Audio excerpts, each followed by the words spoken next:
All right, thank you, and good See? morning.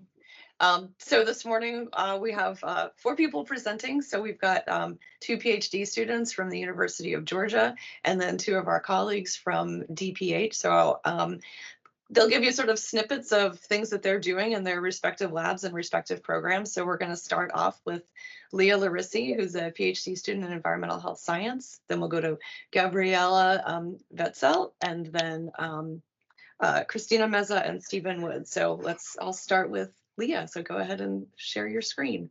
All right. Hey, thanks, Erin. I'm Leah, and I'll go ahead and get started. Let's pull my PowerPoint up. Can we see this okay? All right, well, I'm here to tell you a little bit about the library prep workflow for prepping like wastewater samples for short read sequencing, like on Illumina platforms. This is just a quick overview of the library prep workflow, and I'll just be walking you through each step throughout the presentation and telling you a little bit about like what happens, just to give you like a big picture of like what this entire process looks like from start to finish. So to begin with, individuals will like shed markers of disease. And so in our case, we were working with SARS-CoV-2, targeting that during the peak of the pandemic. So in our case, we were looking for like viral particles, which are shed and can enter into the wastewater stream. And so these disease markers can then aggregate at like a central treatment facility where they can then be detected. Wastewater samples can then be collected from the raw wastewater influent, and this is like prior to any treatment being done at the facility. So once we've collected these samples, we collect them in fairly large quantities, and then we aliquot them out into these smaller biological replicates. We will often use a processing control, and this is like essentially used to determine like the recovery rates of the total nucleic acid that we're getting out of the samples. In our case, we were using bovine coronavirus. This is because it was not known to be found in wastewater streams. So we're expecting that natural background to be undetectable, nothing there. And we spike it in, we know how much we put in. So then we process, extract the sample, and we use real-time PCR to detect, like for a specific bovine coronavirus target, to detect and like determine like how much nucleic acid we got back out of our sample from what we began with. And then our samples get centrifuged, and we end up taking the solids that are collected at the bottom, and those are what we extract from. And this is because we expect to find those viral particles in that solid matrix. So moving on to nucleic acid extraction. So we first have to lyse those solids so that the nucleic acids are released into solution, and then we can then get them out. So we'll lyse them, and then we'll centrifuge the samples again, pushing that solid pellet back down to the bottom. But at this point, we are, expecting the nucleic acids to be contained within that supernatant. So we collect that supernatant. We then add it to a like a centrifuge column with like a solid binding medium within that tube. And we're able to centrifuge that, and basically the nucleic acids are supposed to bind to that column while everything else washes through to the bottom.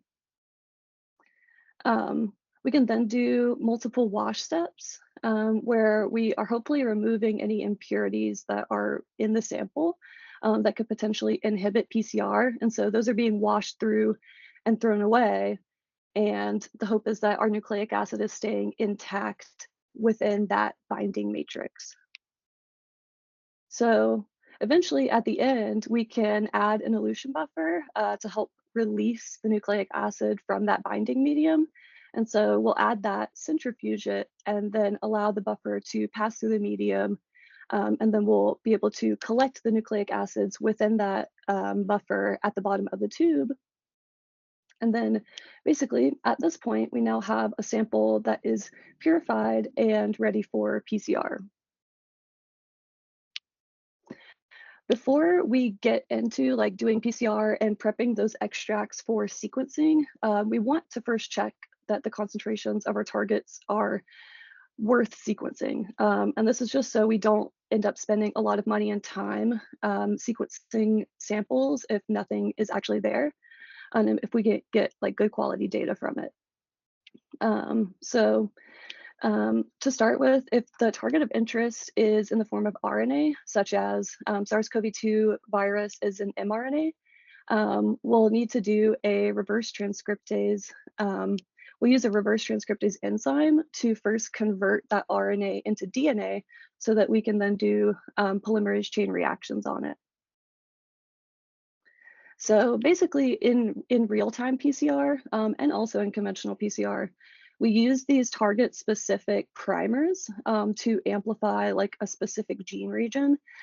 So for SARS-CoV-2, we were amplifying the N1 targets on the N1 gene and targets on the N2 gene to then quantify the presence of SARS-CoV-2 viral particles. And then basically like these copies just increase exponentially per cycle of PCR. Within real-time PCR though, the way this differs from conventional is that we use these, we can use, in certain assays, we use fluorescent probes to like detect and quantify specific targets. And so basically what happens is when amplification occurs across your probe sequence, which is meant to fit like within your primer region, basically this fluorescent molecule is then like released, and this signal can be detected and quantified using a real-time machine. And so if the signal is detected, that sample is then assigned what we call a cycle threshold value. And this just represents the cycle at which that signal was like detected above the background signal. And so more concentrated samples will amplify faster. And so the threshold values will be lower, but basically we can relate these values back to the starting number of copies. So like the starting number of molecules that you're trying to target. So basically it just tells us like what our concentration is, yeah, and if it's worth sequencing or not. And so now that we know which samples are worth sequencing, we can start prepping them for that, basically using PCR amplification. Now, I didn't want to go too heavy into like the exact specifics of our protocol because I've already got a lot to say, but just know that each approach that you take will definitely vary depending on what exactly you're targeting, but the basics of PCR will apply overall. And so basically this process begins with the denaturing of the double-stranded DNA. So it pulls those strands apart. That way, we'll change the temperature of the reaction. And then the primers are actually able to go in, anneal to their binding sites. And then we'll change the temperature again, which will allow the polymerase enzyme to then extend across the primers and amplify our target gene.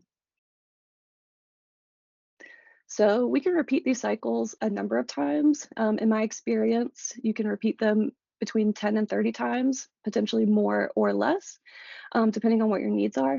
But again, these copies will increase exponentially each time. So let's say you start with 100 copies in your original sample and you did 20 cycles of PCR. That would leave you with like copies to the power of 40, which is a lot, too many to fathom. So throughout the PCR process, so after certain steps, cleanup steps are a really good idea to add to like get rid of PCR junk and to improve sample quality, and also to like improve the efficiency of PCR reactions like down the line, because typically in a library prep, you're doing multiple PCRs on your samples. So The PCR cleanup process can be done using these super small magnetic beads, which like are prepared in a solution and then added to the sample. And then you incubate that sample at room temperature. And this just allows the PCR product to bind with those magnetic beads. So we're hoping that our nice like target PCR products that we're trying to amplify are going to be the ones that are binding to the beads, leaving behind PCR junk and stuff that we don't want to keep adding to our reactions down the line. So after about 10 minutes, the tubes are added to a magnetic rack, which then like pulls the beads with the bound PCR product to the side, essentially like anchoring it to the side of the tube. So we can then take a pipette, remove the supernatant, and toss that and wash the beads with ethanol. This is pretty similar to the extraction protocol. We're doing these wash steps and then we're going to eventually elute the sample off of the medium that it's bound to at the end.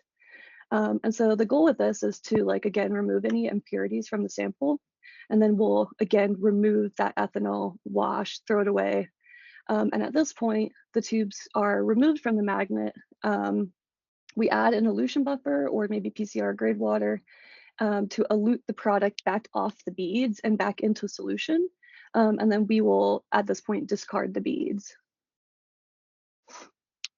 So we're getting towards the end of the library prep process, or at least in terms of prior to sequencing.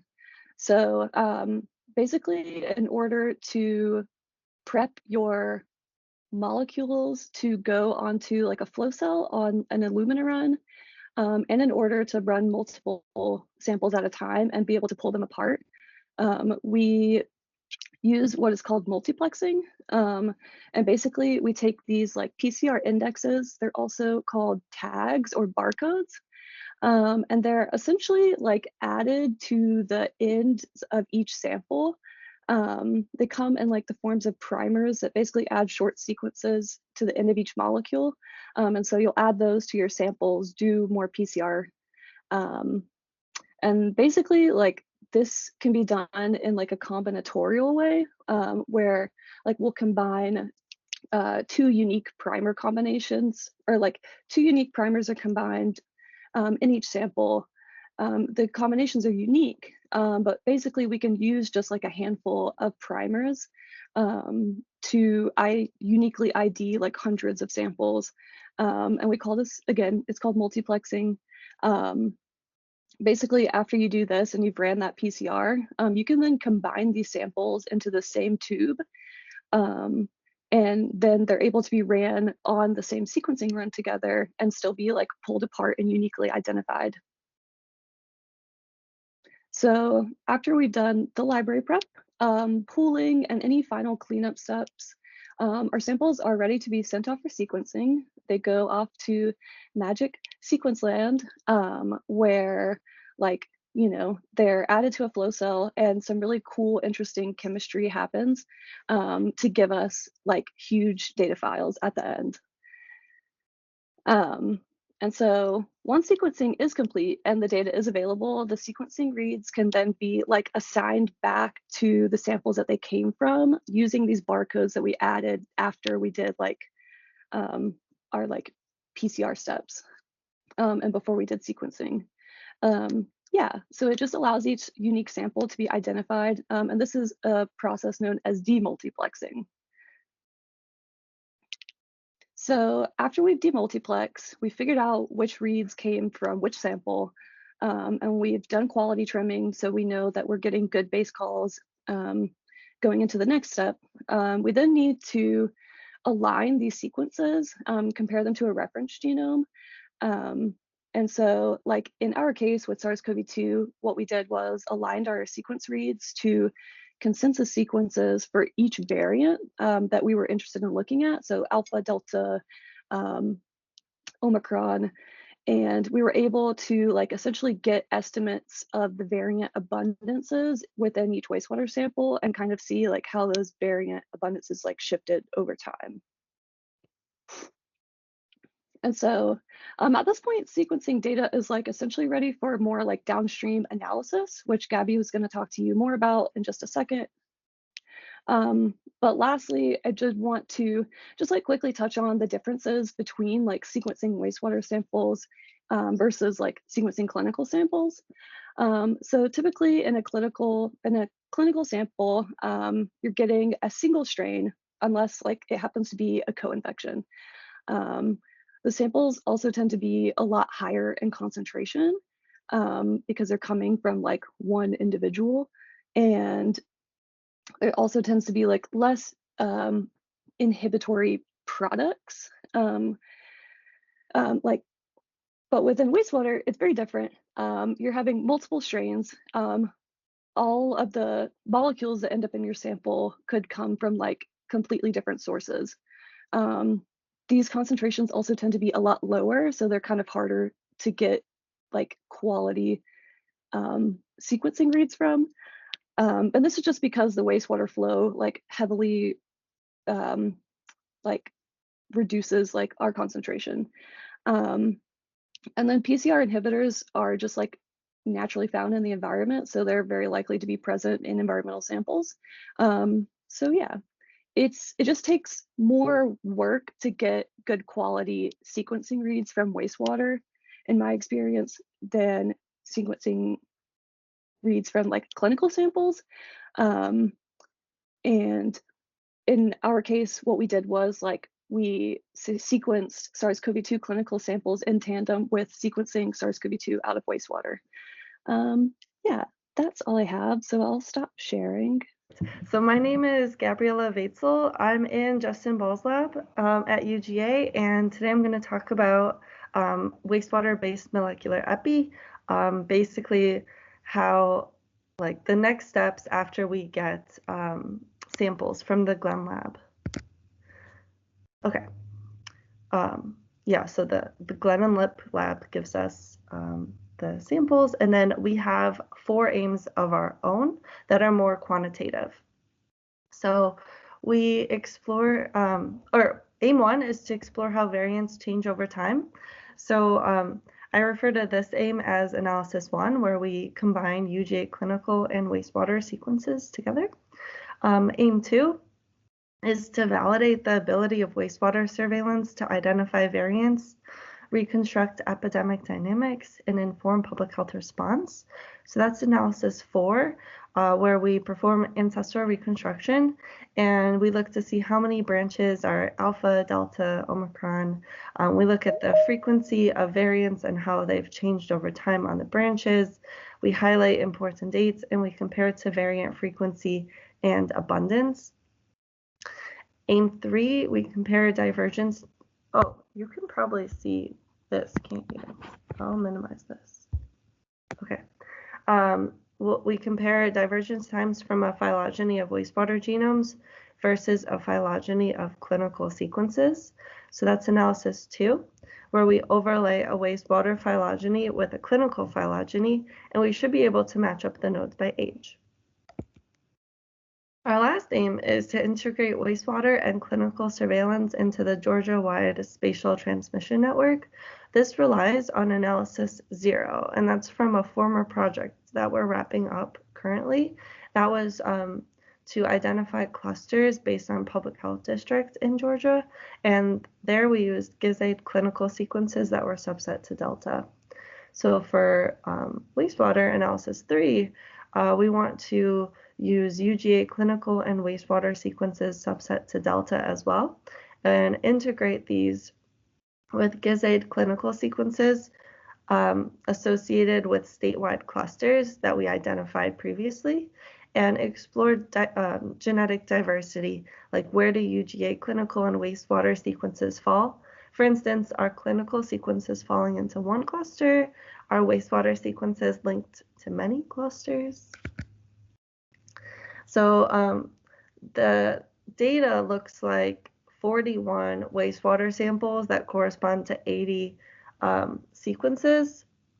That's because, so The whole genome is used to assign the variant in these wastewater sequences, and the abundance assignments are based on 135 wastewater sequences. So there are 41 wastewater samples and 80 spike protein regions. There's 557 UGA clinical sequences, and then there's 1757 GISAID clinical sequences that were previously associated with a cluster. Okay, so in analyses 1, 2, and 3, we're interested in comparative genomic analyses of SARS-CoV-2 sequence variants and following viral transmission over time. So we create 3 taxon groups, alpha, delta, and omicron. Alpha includes B117 and Q lineages. Delta includes B16172 and AY lineages. Omicron includes B11529 and descendant lineages. This groups BA1, 2, etc. We set a TMRCA prior, so that's like the time to the most recent common ancestor, for each taxon set based on the literature. For instance, alpha was estimated to have emerged on August 28th, 2020, delta October 19th, 2020, and omicron October 9th, 2021. We use a GMRF skyride model, which is a flexible, non-parametric demographic model of population change that assumes that viral population size changes smoothly over time and puts a smooth Gaussian process prior on the population sizes. Another one I'll mention is we use an uncorrelated relaxed clock model that allows each branch of a phylogenetic tree to have its own evolutionary rate.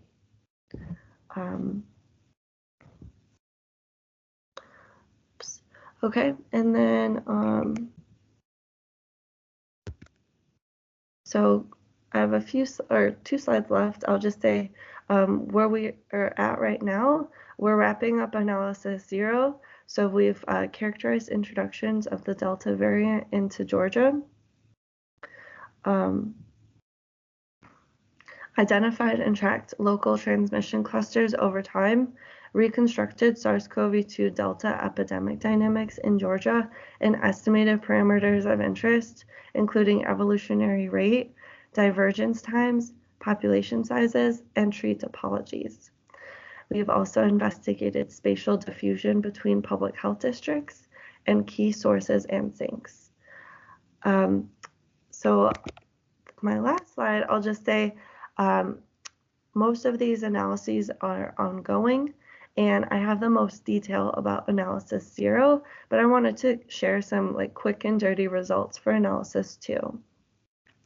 So these are, or the 4 figures on the left are the results of a preliminary maximum likelihood analysis of the wastewater sequences. To examine the relationship between genetic divergence and time, so that's our temporal signal, we needed a phylogenetic tree constructed without assuming a molecular clock. So the graph in the right-hand corner, the upper one, it shows a plot of the divergence from the root of the tree against the time of sampling. So the correlation or the temporal signal is pretty low. But after we remove the 5 outliers, which you'll see as blue dots or highlighted taxa labels on the tree, the beast run actually converges extremely well. You'll see some key estimates like the estimated TMRCA for each variant, the clock rate, and the age of the root. So I just wanted to quickly put those figures in there to show you that like the wastewater sequences are performing really well, but work is still ongoing. That is